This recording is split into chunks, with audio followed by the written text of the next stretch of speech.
okay? I'm fine. On a regular evening in the city of Manhattan, a man named Hoffman arrives at a diner for a meeting, and McVie, owner of Optimo Pharmaceuticals, soon joins him. Hoffman brings out a document, but looks at McVie and says, I look at you and you seem almost normal. Arrogant, but normal. I thought I'd get to see what evil really looked like, but you just look like everyone else. Before handing over the documents, Hoffman tells him his representatives have one safety copy, and should anything happen to him, that copy will be released. McVie knows how all this works, so he just takes the document. Hoffman asks for a selfie of both of them for evidence, and McVie complies before leaving. Just as Hoffman leaves, a man named Ash follows. He takes a cab after him and begins typing with a teletype, while his phone is placed on top for transcribing a phone conversation. He follows Hoffman all the way to the train station, but only watches as Hoffman leaves on the train. He arrives back home and listens to a voicemail through his other phone. It's a confirmation of payment, most likely from Optimo, and the voice tells him they've gotten the report back. Apparently, Ash is a broker of lucrative payoffs between corrupt corporations and the individuals who threaten them. The next morning, he listens to a voicemail from Hoffman, who tells him how everything went smoothly as Ash instructed. He reveals he's sent the remaining half of Ash's money to his account. After securing the Optimo file in his safe, he goes out to burn some others. Later, Sarah, a young woman, heads to a law firm for a meeting with Morel, a lawyer. She explains her situation with her former company, revealing she saw what she wasn't supposed to. When I raised this issue with senior management, they told me that I'd seen the data out of context and not to worry. But then soon I was transferred to another department here in Manhattan. Unfortunately, she was dismissed 2 months later, and now she's being subjected to escalating harassment. Turns out this is happening because she took a copy of the document as evidence. Sarah doesn't want any problems, and she desperately says, I just want to give everything back. I promise to keep my mouth shut and get on with my life. Seeing her in tears, Morel writes down a number they've referred people to in the past. She just needs to place a call and be honest about her situation. The next day, she arrives at an apartment she's booked before taking out the number Morel gave her. Meanwhile, Ash arrives at an AA meeting, and Wash, a former alcoholic and officer, speaks up about her difficulties with sobriety. Back home, Ash plays the voicemails from his phone, and it turns out it's his number Morel gave Sarah. She briefly explains her situation with her former company, Cybo Cementis Research Institutes, and drops her number for him to call back. He then heads to a cafe where he browses for her personal information. After a while, Sarah receives a call from the Tri-State Relay Service, and the operator tells her a person is calling through them. Sarah hasn't received a call like that before, so the operator explains how it works, saying, The person who's called you is likely to be deaf or hard of hearing. Caller will type their conversation and I'll read it to you. When it's your turn to speak, I'll type everything you say to them. Please speak directly to the caller and say go ahead when you're ready for a response. No calls are recorded and everything you say is confidential. The conversation begins, and Sarah explains everything that happened, while Ash uses his teletype. The company initially offered her a cash settlement in exchange for her silence, but Sarah wasn't interested. She wanted to do the right thing, but then the intimidation started. Last night, her car was even set on fire. Ash instructs her not to involve the police and to buy a prepaid phone. It should be switched off till she gets to a public place. Then she needs to leave a message with the new number, new address, and any further details. Sarah reveals there's a van parked out front, and she thinks they're watching her. Ash feels they may be tapping the call and advises her to only use her new phone in the future before the call ends. As feared, the people in the van are actually watching her and have been listening to her phone conversation. Two of the agents, Dawson and Rossetti, drive over to the relay service company and try to get the record. However, the service agent tells them this isn't possible. Even though they come with a warrant, there'd be nothing to search since the service doesn't keep records of their logs. The next morning, out in public, Sarah leaves a message for Ash on her new number and apartment. She shares, The company is on the verge of being acquired based on an estimated value of $3.2 billion, which will be confirmed in an SEC filing next week. If the information I had went public, it would break that deal. They are highly incentivized to prevent that, which is why I'm scared. Ash listens to the message, thinking deeply about everything. Later, he packs some things into a bag, then discreetly arrives at an apartment building close to Sarah's. Using his teletype and the relay service, he contacts Sarah. He can help her return the documents while maintaining leverage to protect her. The deposit is $50,000 up front, and it will be returned to her from the money he recovers during the negotiation process. She's required to follow all instructions, no matter how odd. He tells her the cryptic code they'll use before each conversation in the future. Later, she receives a package from Ash with clear instructions. She instantly leaves to do as she's been told. Back home, she begins putting the cash into the marked envelope, but she receives a call through the relay service. Ash instructs her to take the 10:05 flight the next morning from Newark to Pittsburgh, then the 11:50 to Atlanta. She is not to take the phone with her, and he tells her what to bring. The next day, she heads to the airport as instructed, while Dawson and Rossetti load a bag with weapons. Donning a disguise, Ash also takes the same flight, unknown to Sarah. At Pittsburgh, Sarah waits for her flight to Atlanta. However, Dawson and Rossetti also arrive. Ash leaves a bag with Sarah's name at the lost property corner with the attendant, pretending he found it near the bathroom. Sarah gets a call through the relay service and she reveals, We're about to board. Just then, her name is announced over the speakers, instructing her to go to the lost corner. However, Ash tells her to ignore it. Dawson goes there as expected. Taking a quick peep at Dawson, Ash instructs Sarah to go to the post office in the airport and mail both packages she carried. Rossetti begins following her, while Dawson gets frustrated when Sarah doesn't show up despite the multiple announcements. He heads over to meet Ryan and Lee, 2 other agents, but they've also not seen Sarah. Standing discreetly by a corner, Ash takes a picture of them, while Dawson concludes the people Sarah has been talking to through the relay service aren't following her. How wrong everything about his assumptions is. Over the phone, Rossetti tells him Sarah is at the post office. After handing over the packages, the attendant gives her the tracking number, which she calls out for Ash before trashing it into the bin. Rossetti picks it up, but Ash secretly takes a picture of her. Later, Dawson and the others gather as they realize they've been outsmarted. He says, Yup. You know what I think? I think I like this one. Hoorah. Smarter than we thought. Using the tracking numbers, they begin checking the P.O. box location. Back at home, Sarah gets a call through the relay service, and she confirms all the documents have been sent. She wonders if the people following her were at the airport, and Ash confirms. He instructs her not to contact them herself, or respond if they contact her. Once the packages arrive, an offer will be made to them. She'll meet them once to make the return herself, and by then, she'll have all the leverage she needs. She wonders if he'll be there, but Ash tells her she'll never meet him since he's not a bodyguard. He's just an intermediary who will broker a deal to return the original documents and retain one safety copy to make sure Cybo Cementes sticks to the deal. If she fails to follow his instructions, she will put herself in danger and he will walk away. He instructs her to destroy her old phone and only use the new one. The next morning, Ryan arrives at the specific post office and discreetly places a camera before leaving. Back in his car, he begins watching the live footage but doesn't see anyone for that particular mail. In Michigan, Rossetti arrives at the other post office and lies about picking up a package for her friend. The attendant tells her they're not allowed to open mailboxes for clients, but when she says, My dog is really sick. Yeah, my head is a mess. I'm sorry. Yeah, she's just a tired old girl. Won't be too much longer now. He agrees to check if the package has arrived. Returning, he tells her there's nothing there, but reveals there would be a forwarding address on file if her friend recently moved. However, the tracking doesn't always carry over to forwarding because they're different services. Later, Ash heads over to the post office the mail has been forwarded to and easily retrieves the packages. Funny how he's outsmarted them once again. Back at the apartment, he reviews the packages, then places a call to the CEO of Cybo Cementes, Mr. Franklin, through the relay service. Though there's no answer, he leaves a message making a detailed offer for Sarah. Later that evening, Ash discreetly leaves a burner phone on the windscreen of Dawson's van, unnoticed. Inside, Dawson and Co. listen to the message Ash left through the relay service. They begin hearing a ringing tune, realizing there's a phone outside the windscreen. Dawson retrieves it, and it's a call from Ash through the relay service. He asks them to stop harassing Sarah, revealing he's with the documents. Dawson reveals Franklin has authorized them to speak on his behalf. When Ash asks who he's speaking to and what his position is, Dawson just says, Well, my name is Steve Dawson.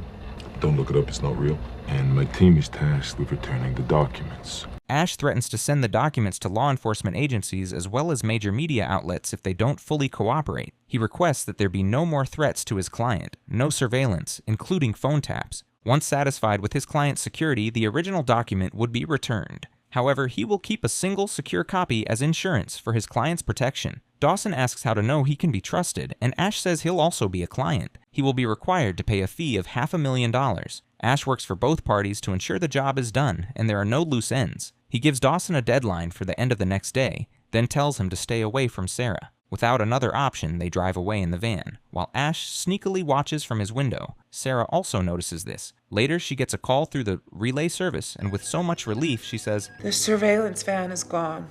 Thank you. Ash tells her they'll wait for a few days. Once the company fulfills their end, they'll arrange to return the documents before the SEC deadline next week. After that, she would need to relocate for a while, so they can't track her. She understands and asks if it's okay to spend some time outside for now. Ash feels they should leave her alone, but she's to let him know if she sees anything that worries her. After 6 p.m. each day, she can leave a message at the number she has. If something is wrong, she's to say weather, and if everything is okay, she says, Say all right.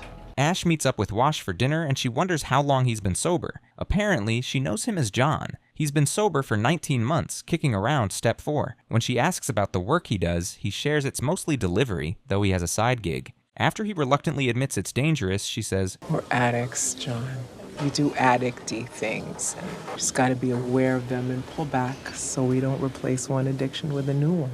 The next morning, Dawson receives Ash's call through the relay service, and Dawson shares that the company has agreed to his terms. Ash directs him on how to send the cash, saying further instructions will be issued when it has been received. After the call ends, Dawson hides a tracking device inside the briefcase containing the money. The batteries last for 4 or 5 days, so he feels it should be enough. Guess they just won't stop until they get his identity. Ash discreetly watches Sarah as she explores through the day, and in the evening, he gets a message from Hoffman and Sarah, both saying, "all right." However, the way Sarah says hers makes him chuckle. The next day, he heads over to meet a friend, Tariq, to get a new ID done. They converse in sign language, as Tariq tells him it would take 3 days and a particular sum. That night, Ash stylishly looks up to Sarah's window, watching her close it. Seems like someone is beginning to get attached. Back home, he plays his voicemail, and Hoffman says, Optimal Pharmaceuticals' history of fraud is incredible. Pay the fines and keep doing the same thing. How many people have died because of their lives? Sarah's message comes next, and she tells him, all right. She also wonders what his life is like. After some seconds, she asks if he's lonely, then begins playing a song for him, leaving Ash feeling drawn to her. The next day, he heads to a cafe and browses personal information about Franklin. However, it doesn't take a few seconds before he switches gears to Sarah's page. When he gets back home that evening, he is surprised to find no new messages on his voicemail. After waiting for some time, he drives off. Sarah receives his call through the Inmates the Relay service, and she apologizes for not calling. However, it's just Ash on the phone. But Sarah doesn't know this since she hasn't heard his voice before. They begin chatting for a while before Sarah softly wishes him goodnight. Dawson, who's stubbornly still keeping track of Sarah's phone, asks Lee to run the number that called since it's new. Thankfully, Ash removes the battery and SIM card, trashing them before they can track it. The next morning, he heads to the P.O. Box office and, after a lie, asks the attendant to forward all his mail to Sarah. Back at his apartment, he gets a voicemail from Dawson, who says, The SEC filing is in 3 days. We're expecting handover arrangements as soon as possible. But we have a problem. You told Mr. Franklin you had a 311-page document, but the full report is 327 pages with a 16-page third appendix. They need all pages returned, or the deal won't hold. Ash instantly drives to his house and checks the document in his safe, confirming this. Now angry, he makes a call to Sarah through the relay service, asking her about it. Apparently, she didn't think it would be relevant since there was nothing pertaining to the research in it. She suggests sending it to him like before, but Ash tells her it takes too long, reminding her she was warned to follow the steps. Now crying, Sarah begs him not to leave her to face them by herself, and when Ash's teletype reveals she's crying, he is torn. Deciding to take a risk, he drives out to Times Square and gives her clear instructions to put the pages inside a newspaper and also the exact spot to leave it. She does this, while Ash watches discreetly from a corner. Unfortunately, Dawson and his team are also there. Ash manages to collect the newspaper from the stand without being noticed and recognizes Dawson and his team around. When he checks the newspaper, he realizes the documents aren't in it. Over the phone, Sarah apologizes, realizing she put it at the wrong corner due to tension. She suggests going to correct her mistake, but Ash tells her she's being followed. Taking a huge risk, Ash sees a homeless woman and makes a deal with her. She creates a distraction and successfully retrieves the particular newspaper. Dawson realizes what she's doing, but she's already handed it over to Ash in exchange for the money promised before he catches up with her.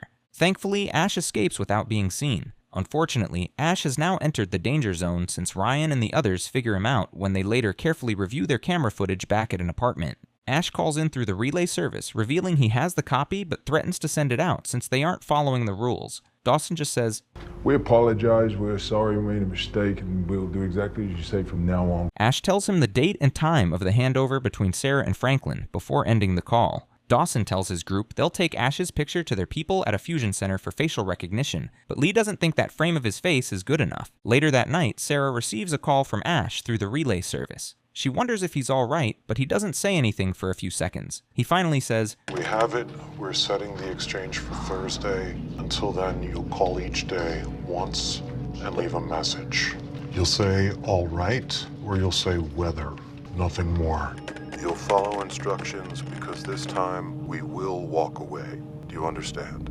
Sarah agrees, and Ash instantly hangs up. Seems like their little connection is now over. The next day, Ash arrives at a restaurant to book a table. Afterward, Lee tells Dawson they've tracked the money as far as Bell, but then they lost the signal. Their chances of catching Ash have now gone to 0. And that evening, Ash tracks the package through the postal service. Seeing it has been delivered to the location he told the attendant, Sarah leaves a message for him as instructed. Though it's clearly obvious she wants to say more, she hangs up the call. Later, Ash listens to this. Hoffman's message comes up next, and he's regretting his actions since healthy people are passing away due to Optimo's widespread distribution. He feels the blood is on his hands since he had a chance to actually do something but blew it instead. He doesn't blame Ash for this and promises never to disturb him again. The next morning, Ash heads over to the AA and finally opens up about his alcoholic past. Turns out he was once a victim, like Sarah and Hoffman now are. People he knew started questioning his sanity and integrity. He reverted back to driving, and by the time his employers came back with a severance package, it was tied to an NDA. Left with no choice, he took the money and kept quiet, but he still carries the guilt and shame. The call from Hoffman made him see how broken Hoffman has become. Ash feels he won't make it and worries about ending up like Hoffman. At the end of the meeting, Wash gives him a much-needed hug, and he deeply expresses his thanks to her. Later, he uses a new phone to call Sarah through the relay service and gives her instructions and the location of the handover tonight before ending the call. He also calls Dawson and tells him about this, making Dawson frustrated. Later, Ash arrives at the restaurant to discreetly wait but doesn't see Sarah or Franklin. He tries calling, but she doesn't respond. He heads to the street to check her window, but finds it drawn and dark. While thinking of what to do next, he finally gets a voicemail from Sarah, who says, Weather. I know I should have called.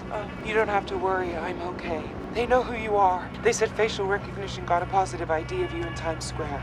They told me your name, James Keaton. You're in big danger, James. She feels it's her fault and urges him to get out and stay away. She's decided to do the handover herself at a concert in Town Hall. Though they told her not to tell him, she feels she needed to and also wanted to thank him for looking after her. Ash begins running like a desperate person to Town Hall and gets a ticket to the concert. He goes upstairs to hide to get a better view and finally sees Sarah seated among the multiple people. He tries calling her, but she doesn't pick up, making him frustrated. He also notices Dawson and his team quietly coming in from several locations, making him act quickly. He stabs the alarm box, making the alarm blare out. Confused, everybody begins moving as the play also stops. This is the intended effect Ash wanted since it will be difficult to spot anyone in the crowd. Dawson and his team, however, are determined to find Sarah at all costs. Thankfully, Ash stabs Ryan in the leg just as he gets close to Sarah, knocking him down. He quickly tells her their conversation code so she knows it's him, then says, It's trapped. They're coming to get you. Come on. Grabbing her hand, they manage to escape out to the street without being detected. He gives her his jacket and a cap as a disguise and is relieved to learn she hasn't handed over the report. He feels their threat to go public has to feel real because it's the only leverage she has now. He gives her instructions to take the train and pay only in cash. When she gets to her location, she's to go to the Grand Hotel with her name misspelled. After making sure she wasn't hurt, he asks her to call him when she arrives. She's to go to the main post office and ask for an envelope. It has a P.O. box key in it and the rest of the instructions inside. He hails a cab, and they both enter. Sarah is overwhelmed by everything, but Ash softly assures her she's okay. He shows her a new ID that would be waiting at the post office, but Sarah just wants a break. When she asks, Why'd you do this for me? Ash says it's his job. Well, it's way more than his job at this point, and they both know it. He finally reveals his real name to her. They arrive at Grand Central, and she softly says, Come with me, Asher. However, Ash can't, and he just holds her hand as they stare at each other longingly. He wants her to keep the jacket, and she leans on him, feeling the same way he feels about her. Their romantic moment unfortunately comes to an end since she needs to leave, and Ash opens the door for her. Following behind, he makes sure she's boarded the train as he looks on longingly. Afterward, he heads to a restaurant and makes a call to Dawson through the relay service. He asks, What was your plan? That I was bluffing? I'll make sure you never find her. She's gone, and so am I. He then orders food, but a call comes through to his phone. He realizes it's Sarah and urges her to destroy the phone since it's dangerous. Unfortunately, it's a little too late for that, as Dawson comes on the line. He's tracked Sarah, and despite her fearfully telling Ash to stay away, Dawson tells him to follow his instructions. Ash threatens to go public with the document if Sarah isn't released, but Dawson tells him the press wouldn't do anything. He wants Ash to take him to where the documents are stored so they can retrieve all the copies. Once that's done, Sarah can walk away, including him if he behaves. If this isn't such an obvious lie, Ash heads to the bar deep in thought, but is unable to drink the alcohol. After much consideration, he texts Wash for help before calling Dawson and agreeing to his terms. He leaves the bar and notices the van parked where it used to be. He gets close and the door opens, revealing the group. Left with no other choice, he proceeds to go inside. However, Ryan pulls out a taser on him and his hands are zip-tied. He sees Sarah and asks if she's okay despite his own terrible fate. As they drive off, Dawson asks for the documents, but Ash refuses to tell him. This earns him a punch from Lee, but Ash says, "If you want the documents, you need us both alive. So why don't you let her go and we'll talk." Dawson just points a gun at Sarah's head, revealing he doesn't really need her. Left with no choice, Ash quickly blurts out his address. A car suddenly stops in front of the van, making it swerve. Using this opportunity, Ash attacks Lee. After some tense moments, Lee is thrown out of the van, and Dawson begins struggling with Ash. Using all her strength, Sarah manages to get the taser, but instead of using it on Dawson, she turns it on Ash, knocking him down. Dawson then uses the opportunity to beat Ash. In a shocking plot twist, Sarah turns out to be Dawson's boss, leaving Ash stunned. No wonder they supposedly got to her when she was supposed to be on a train. It's all been a big act. When Ash asks what she wants, Sarah says, You want your copy of the Optima pharmaceutical report? Yeah, this is about Hoffman. They arrive at his house and force him to unlock the gate. Inside, they head to the door, but he succeeds in getting them to untie his hands and legs so he can open it. Sarah points a gun at his head, and after 2 purposefully wrong trials, electricity pops, causing smoke to fill the place. It's a failsafe he's installed, and he escapes. Ryan follows, but Ash manages to evade him. They all scatter to look for him, but Ash ambushes Ryan, hitting him on the head. He grabs his gun and runs, but the others follow. He manages to get outside the building and begins running for his life. They open fire on him, but none of the bullets hit. However, he gets knocked down by an oncoming car. He continues running despite the pain in his legs and shoots back at them twice. He runs all the way to another building and hides. When he continues, Rossetti notices him, and they begin pursuing. He manages to evade them, but runs into Sarah, who aims her gun at him. He also aims his, and she says, Give me the code and I'll let you go. She threatens to shoot, and after maintaining tense eye contact with her, Ash just drops his gun and tells her to do it. Thankfully, 2 police cars arrive just then, making Sarah drop her gun. The others arrive in the van, and when they see the police, they quickly try to escape. However, 2 more police cars approach from behind, trapping them. Wash steps out with the other officers, and they are all arrested. Unfortunately, Rossetti manages to slip away undetected from the other side of the van. Wash asks Ash what's going on, and he opens up about Optimo. When she asks why he has the documents, he says, "This is what I do. I help people who find things like this, who see things maybe they shouldn't have, who maybe should have looked the other way, but they can't.